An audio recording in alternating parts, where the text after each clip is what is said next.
Terima kasih. Perasaan dari pagi tadi baru sekali Bu Pantun ya. Waktu Bu Mega tadi Bu Pantun ya. Oh, banyak tadi ya, tadi banyak ya. Jadi ini akan Bu Pantun sore-sore ini. Sambil kita nunggu, kita Bu Pantun dulu. Pantunnya Sungai Musi, airnya dalam. Nah, tempat mandi si Putri Raja. Nah, bukan Putri Sultan, Putri Raja. Izinkan saya mengucapkan salam. Semoga kita semua sehat dan sejahtera. Amin. Assalamualaikum warahmatullahi wabarakatuh. Salam. Ya, syukur sekali bahwa pada hari ini kita bisa berkumpul. Ya. Mudah-mudahan apa yang kita lakukan ini banyak manfaatnya bagi kita, bagi Sumatera Selatan dan bagi Indonesia secara umum. Gitu ya. Sesuai dengan tema, saya ingin menyajikan materi, kemudian saya sempat sedikit tadi buat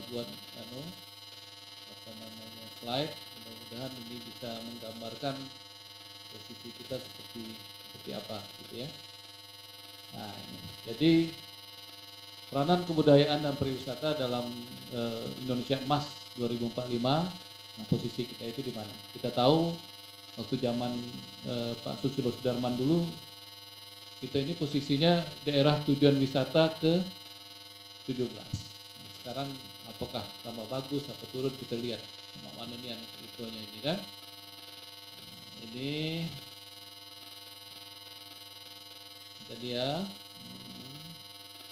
Nah, saya tadi ya sebagai sama-sama di Forum Pariwisata Budaya dan Sumatera Selatan. Ini ada satu seminar yang sangat menarik yang dilakukan oleh IPB waktu itu dengan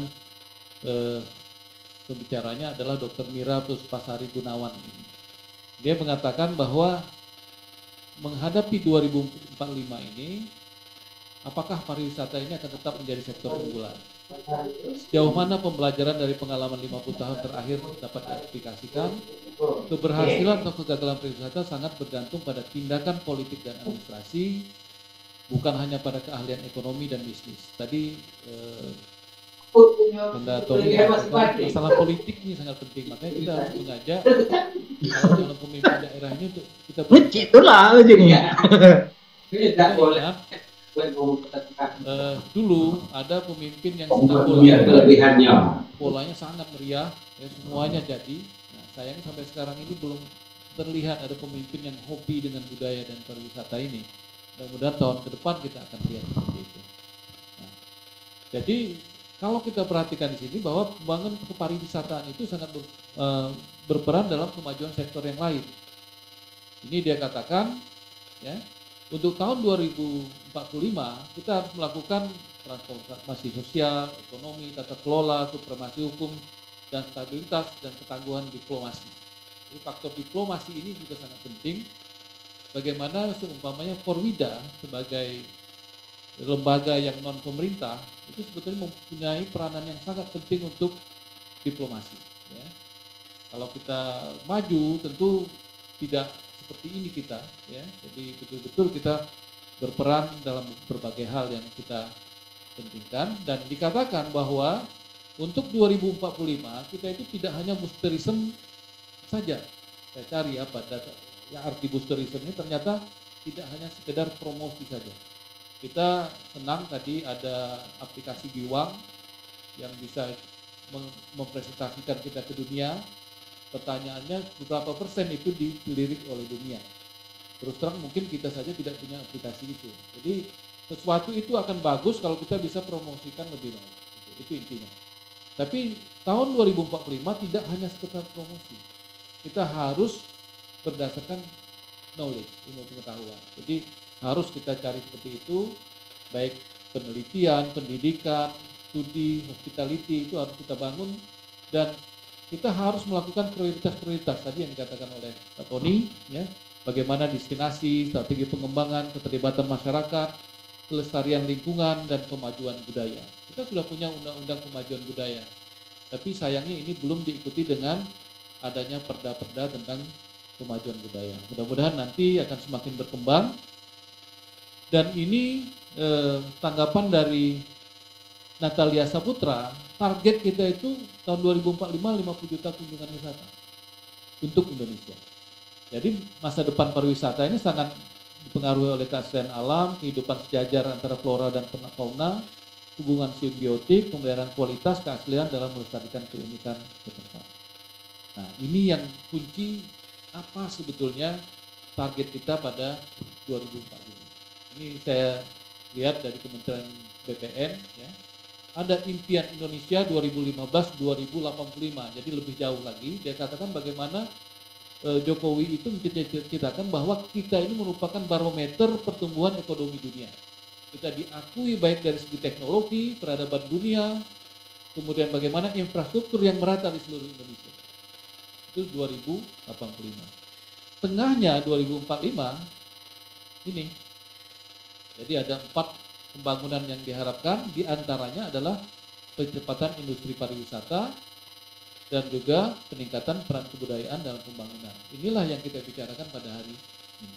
Ya, bagaimana industri pariwisata bisa meningkat, dan diharapkan bahwa dalam pariwisata dengan potensi yang kita besar, 17.000 pulau, 300 suku bangsa, 700 bahasa, ya, dan keanekaragaman hayati yang terbesar ketiga, ini merupakan potensi besar untuk wisata Indonesia. Dan ditargetkan bukan hanya 50 juta, tapi 73,6 juta pada tahun 2045. Jadi kalau bisa, itu dikatakan 10 besar dunia. Nah, bagaimana kondisi kita sekarang? Ini dari Travel Tourism Development Index, dikatakan urutan ke-8 di Asia Pasifik. Dan ini yang sangat menarik, yang dikeluarkan oleh Forbes. Forbes ini kan kita tahu majalah yang biasanya mengeluarkan orang-orang terkaya di dunia. Jadi betul-betul sangat sangat hebat, sangat bisa dipertanggungjawabkan datanya.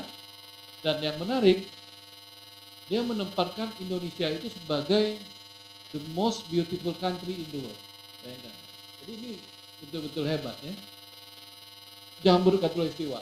Jadi bukan Gembrot Katulistiwa gitu. Jadi betul-betul Jamrut Katulistiwa. Ini bukan imitasi, dan ini tidak ada istilah sogok nyogok, memang betul-betul dia mengatakan Indonesia adalah the most beautiful country in the world. Nah, ini kunjungan tadi yang dikatakan oleh Pak Tommy, memang masalah data ini agak sulit, kadang-kadang dari mana sumbernya gitu. Tapi ini yang kita dapat dari data, dikatakan bahwa sampai tahun 2018 itu jumlah wisman di Indonesia itu baru 15 juta. Targetnya adalah 73 juta. Sayangnya waktu kemarin pandemi ini melorot. Pada tahun 2020 itu betul-betul habis kita. Kemudian sekarang sudah bangkit lagi dan dikatakan sudah mendekati 20 juta. Ya. Nah, ini butuh kita. Bagaimana kondisi kita Sumatera Selatan? Itu Indonesia 20 juta. Sumatera Selatan seperti apa?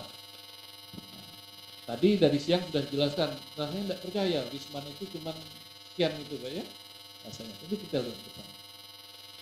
Mari kita lihat data dari Koran Tempo tahun 2023, posisi Sumatera Selatan itu masuk 10 destinasi wisata atau tidak?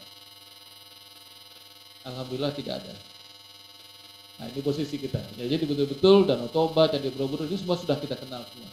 Tapi Palembang belum ada di sini. Kita maju lagi, ada yang 14 kota wisata Indonesia, kota wisata Indonesia paling populer dari Sabang sampai Merauke. Kita lihat, Ubud, Yogyakarta, Bandung, Manado, Malang, Solo, Bogor, Batam, Padang, Makassar, Balikpapan, Lombok, Raja Ampat, dan Indu. Alhamdulillah juga belum ada. Jadi kita punya, kalau misalnya gubernur ataupun wali kota melihat ini peluang ini. Mumpung kita belum masuk, kita bisa masukkan gitu. Kalau sudah masuk, susah jagonya. Gitu. Ini. Mari kita lihat ini satu lagi. 40 objek tempat wisata di Indonesia yang indah dan mendunia. Ini detik. Ini kalau kita perhatikan di sini, barisan pertama, 10 pertama, negatif. Yang kedua, Gili Trawangan, Mandalika, Bunaken, Danau, Borobudur, Pulau Cinta, Waskambas sudah masuk.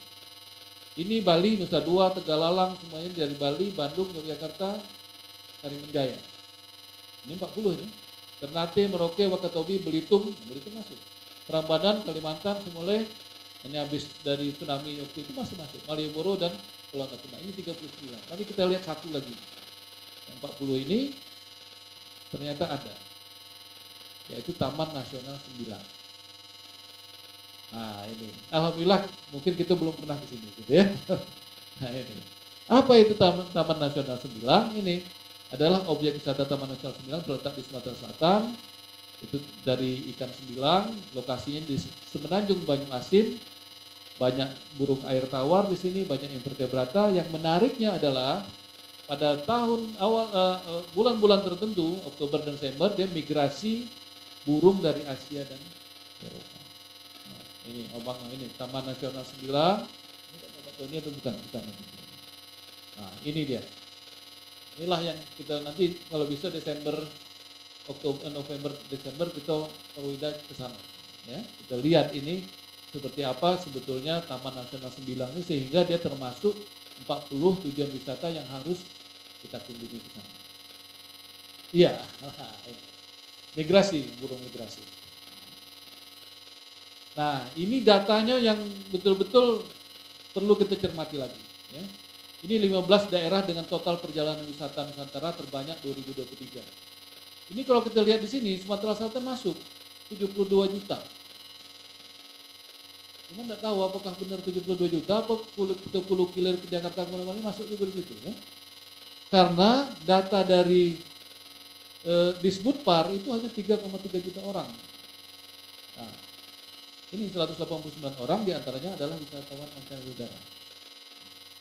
Jadi cuma 189 kalau data dari antara ini. Dan ini pun kita harus lihat apakah memang benar 3,3 juta ini. Kenyataan selama ini bahwa dengan adanya tol Lampung Palembang, banyaklah Kito yang ke Lampung daripada Wong Lampung ke Palembang. Itu kan, itu kenyataan yang terjadi. Ya. Jadi betul-betul apakah kita punya daya tarik wisata atau tidak. Padahal sebetulnya nanti kita telaah. Ini adalah wisata-wisata yang bisa dikembangkan. Tadi sudah banyak sekali dibahas tentang budaya dan seni. Ya, kita sudah tahu ini ada wisata alam, pagar alam, danau ranau. Sampai saat ini, saya alhamdulillah sudah banyak mengunjungi danau-danau ini, ya, baik di Indonesia maupun di luar. Sampai saat ini dalam hati saya, itu danau ranau itu adalah danau yang terbaik kedua setelah Danau Toba. Itu bagi saya. Jadi di sana kita bisa menyaksikan apapun, bisa jalan-jalan, bisa berenang, bisa mandi air panas. Sayangnya katanya ini memang agak jauh, itu saja. Ya. Dan dikatakan tadi 349 tempat wisata di Sumatera Selatan paling menarik dan wajib dikunjungi. Tadi juga dari Giwang juga dikatakan sekitar 350 dan ini jembatan Musi, jembatan Ampera semuanya sebetulnya cukup menarik untuk wisatawan. Budaya dan seni tadi sudah dibahas ya panjang lebar, kita tidak mengulas soal ini ya, kebudayaan rumah rakit ya dan beberapa hal yang lain. Jadi wisata sejarah juga kita paling tidak punya 3 wisata sejarah yang bisa kita kembangkan sangat bagus. Yang pertama Sriwijaya, ya, kita ada TPKS Sriwijaya kalau kita mau mengembangkan itu. Kemudian kita punya Kesultanan Palembang Darussalam, itu sudah sangat menarik. Banyak orang yang bertanya, katanya jangan-jangan Sriwijaya itu bukan di Palembang. Ya, ada yang mengatakan di Jambi, ada yang mengatakan di Thailand. Saya yakin ya bahwa Sriwijaya itu ada di Palembang.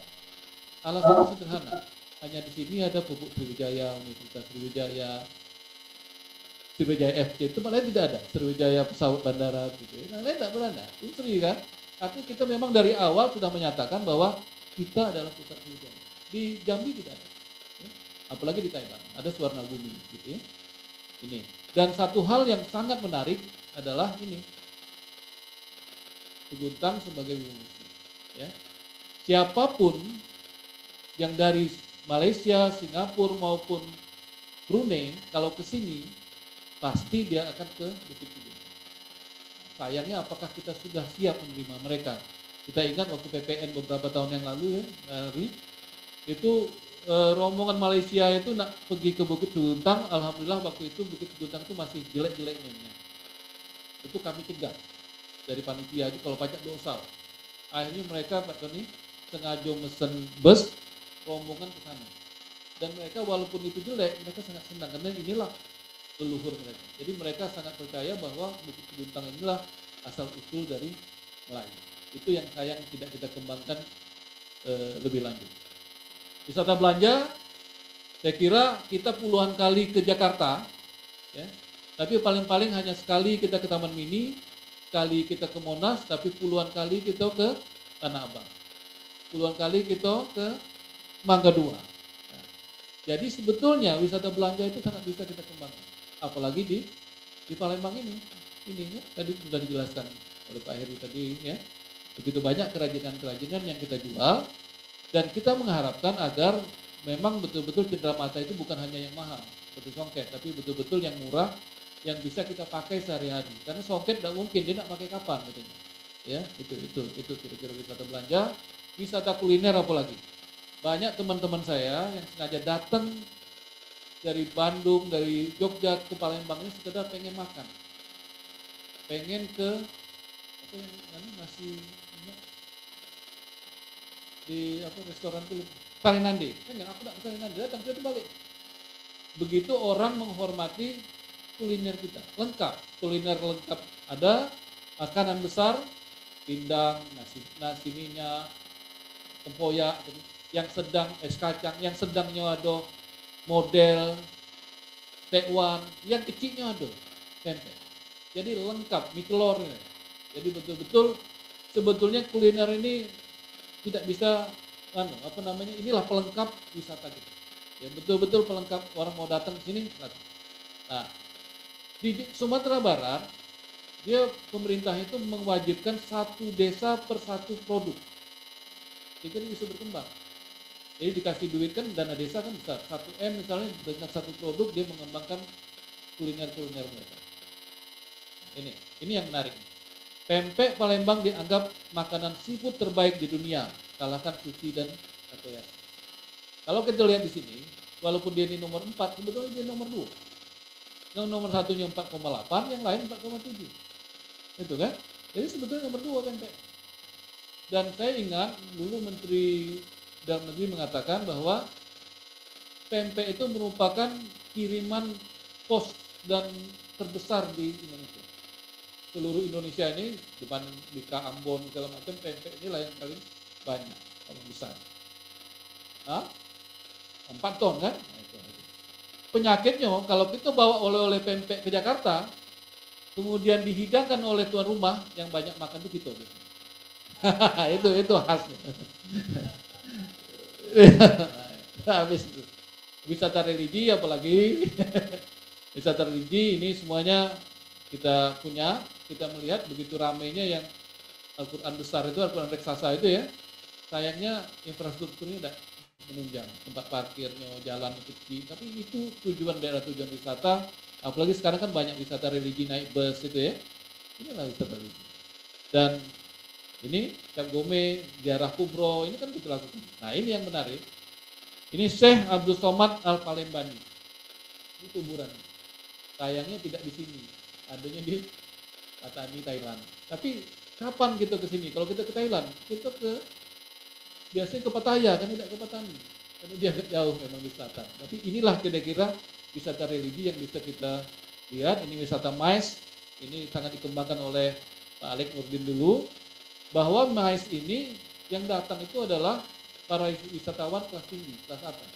Dia datang 4-5 hari di sini, hotelnya terbaik, dia belanja banyak. Nah sayangnya akhir-akhir ini mungkin kelihatannya udah begitu banyak lagi kita kembangkan MICE ini. Nah ini wisata kesehatan, banyak yang sudah keluar, mungkin terlalu lengkap. Ini wisata olahraga. Ya. Sebagian besar peserta-peserta MICE yang kedokteran, rata-rata mereka nak ke Jakabaring. Kami mau nonton Jakabaring karena Sriwijaya FC dulu kan mereka tahu Jakabaring.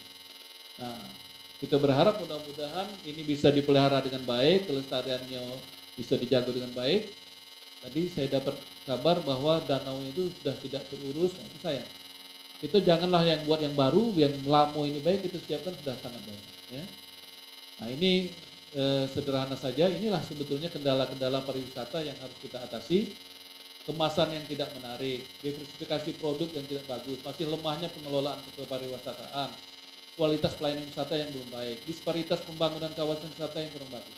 Dan alhamdulillah seluruh ini sebagian besar kita punya kendalanya. Jadi yang begitu banyaknya tadi, sayangnya memang kita belum kelola dengan baik. Alasannya sederhana, mungkin kaget Pak Tony bisa membantah atau tidak. Alasannya sederhana, karena kita ini masih sangat kaya dengan yang lain, dengan tambang, ada batu bara, ada minyak, ada industri. Jadi industri itu berkembang.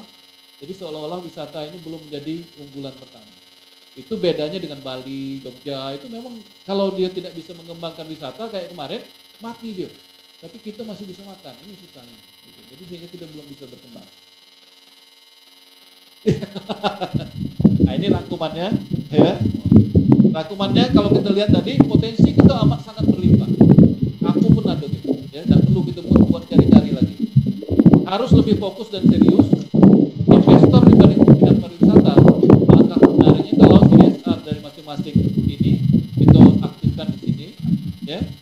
Nah satu hal yang sangat penting adalah kolaborasi dan subsidi. Kita bisa ke Thailand tuh bisa 2-3 juta cuman kan, bayangkan naik pesawat bisa 3 juta, paling mahal 5 juta bisa 3 hari di sana. Kita nak ke Bangka, Belitung bisa 5-6 juta. Kenapa? Karena negaranya subsidi. Ya. Karena mereka mengharapkan bahwa orang datang ini bawa duit untuk belanja.